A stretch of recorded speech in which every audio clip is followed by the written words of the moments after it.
Hi folks, Glynn Rodean again from newvisionsales.com. I wanted to discuss very quickly for a moment something that's got me a little concerned. A lot of the steps to the sale remain the same, but if we don't get away from basics, we never have to get back to them.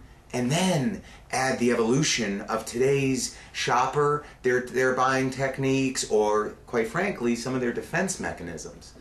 The reverse T.O. process is my topic to share with you, my experience with, because quite frankly, that's all we have to share. Not something I read in a magazine on the plane back last week or on my drive back yesterday listening to a CD. From experience of decades in the automotive industry, the reverse T.O. sets the stage for a very seamless and smooth transition from the shopper into a buyer, into a closed deal, into our customer base, and then eventually into part of our network marketing and testimonials for our evidence manuals. How does the reverse T.O. work, and why is it so important?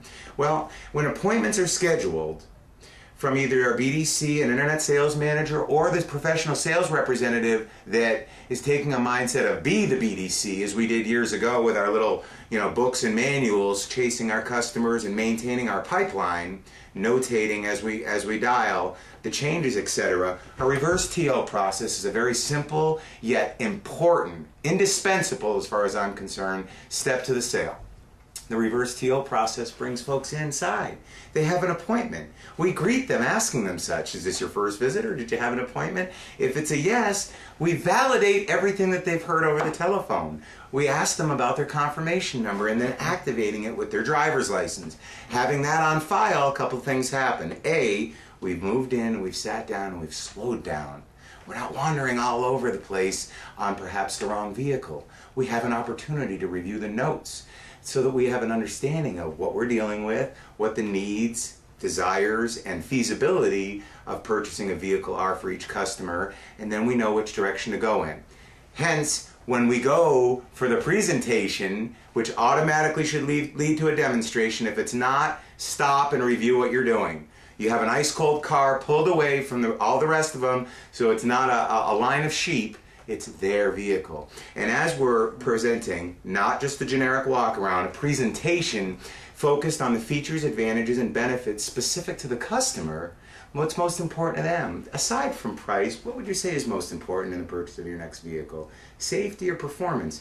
If I'm hearing safety, I want to, of course, validate, align, agree, but I want to tailor my presentation around the safety, peace of mind, etc., that will really bring in that. The reverse T.O. process gave me, first of all, the information I needed. I'm on the right vehicle. It's pulled away. It's cold inside the vehicle when it's hot outside. And we're presenting, accentuating on what's most important to them after having read the notes and done my needs analysis. And they've met the manager initially. See, when we schedule appointments for managers, people feel something. Remember, folks, we're either going to differentiate ourselves from everybody else, or we're merely going to confirm their fears that we're just like what they thought we were.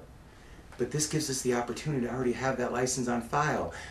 For years, we were always taught and told, and remember, habit is our best friend or our worst enemy. A presentation leads to a demonstration every time. I don't want to present the vehicle and then all of a sudden ask them, would you like to drive it? We know better than that, folks. We present the vehicle, we get in. I'm showing the interior features. The reverse T.O. allowed me to already have the driver's license on file, the desk aware of what's going on, logged, and marked shown in the appointments.